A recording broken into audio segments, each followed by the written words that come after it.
guys, this is Kelly and we are finishing up the Going From Idea to Published Book series.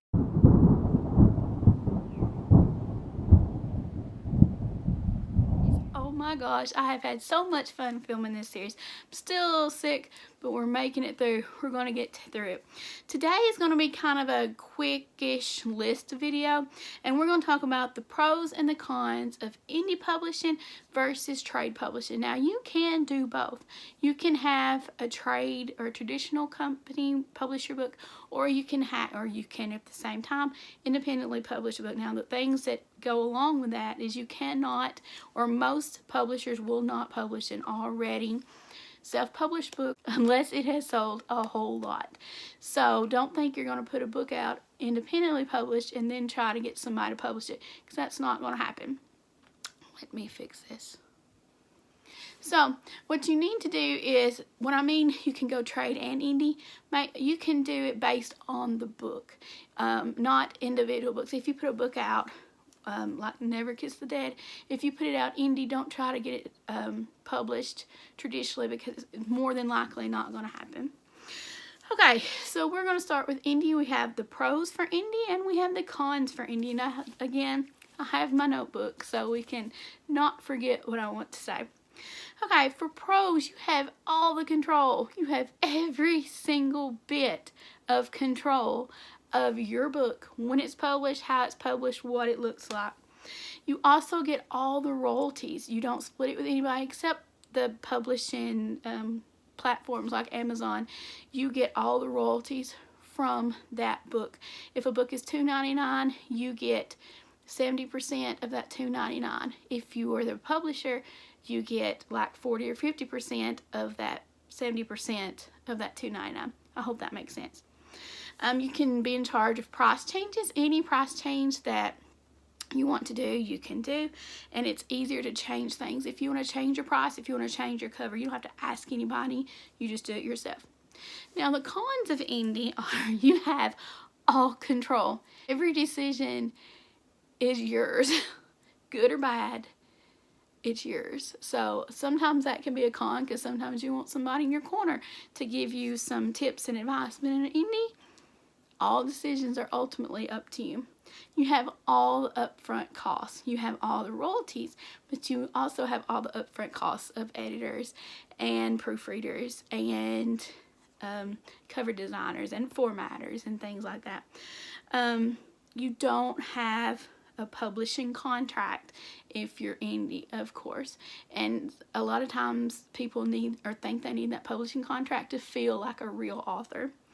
And it's probably not going to be in bookstores. I've seen some people get in bookstores, especially if you use Ingram Spark versus it used to be CreateSpace, but now Amazon bought them. So I've seen some people get in bookstores, but it's really, really difficult, and you're not more than likely going to go wide.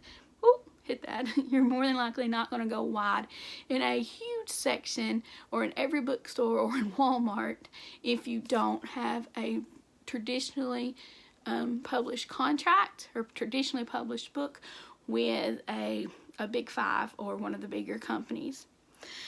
Okay, the pros and cons of trade. The pros are there is no cost to you to have a traditionally published book at all. Now, you'll pay for, if you do any kind of marketing that's extra, that's on you. If you want to do any swag or anything, that's on you. But for the cover, the editing, the formatting, you don't have to pay a cent for that, which can be wonderful.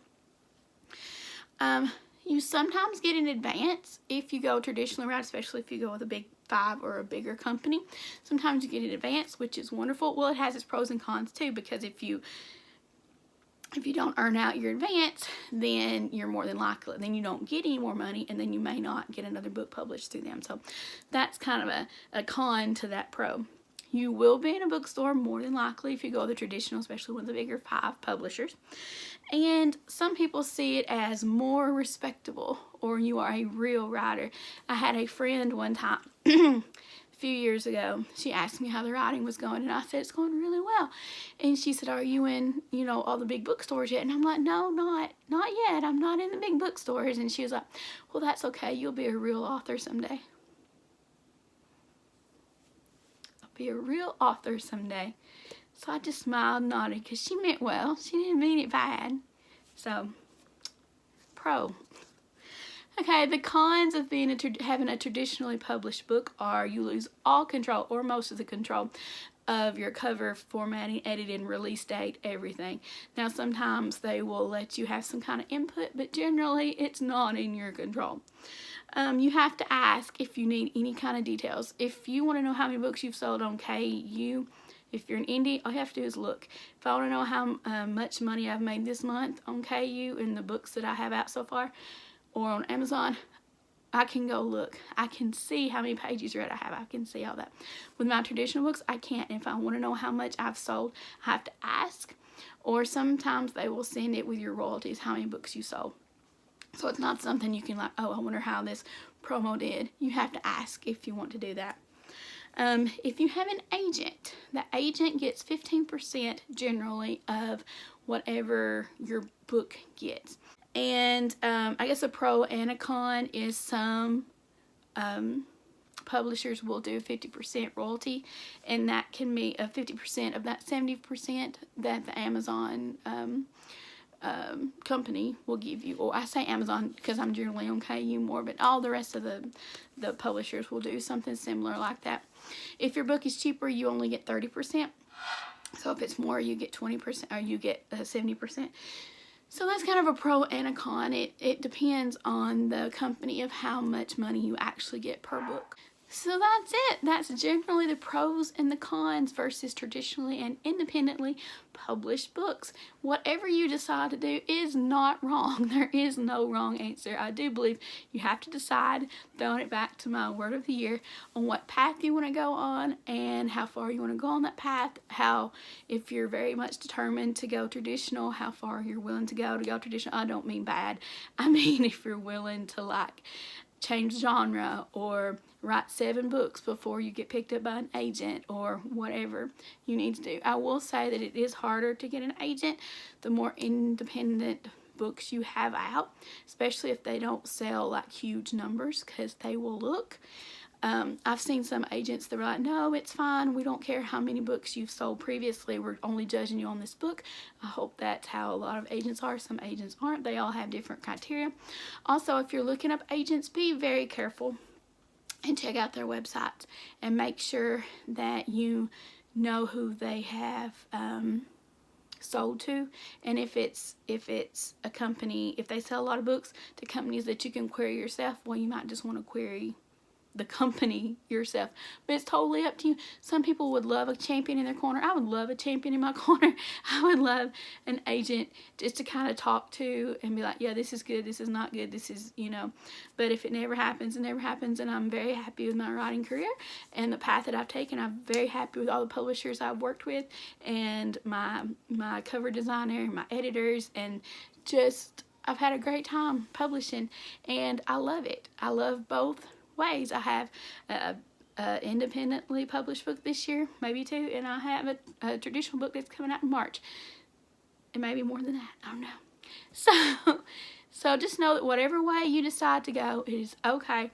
Just make sure you know what you're getting into. Please do not self-publish because you don't think it's good enough to be a traditional published book, because people will catch on to it, and then it's your money going into it instead of somebody else. Lots of things to think about. In the description, I always say that. In the comments, tell me, are you traditionally published? Are you independently published? Would you like to be traditionally published? Would you like to be independently published? And why? Why you want to do either one. And I would love, love, love to chat about it. Alright guys, this series is over. Oh my gosh, I'm more than excited.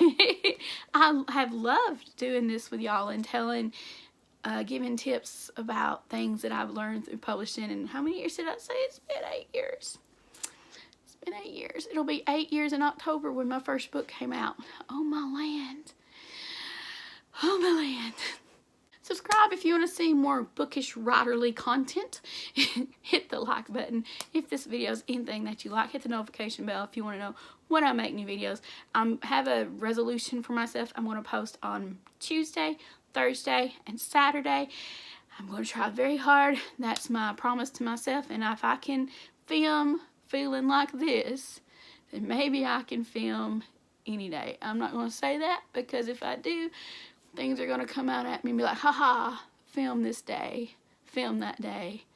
Excuse my voice. I'll see you in the next video. Bye.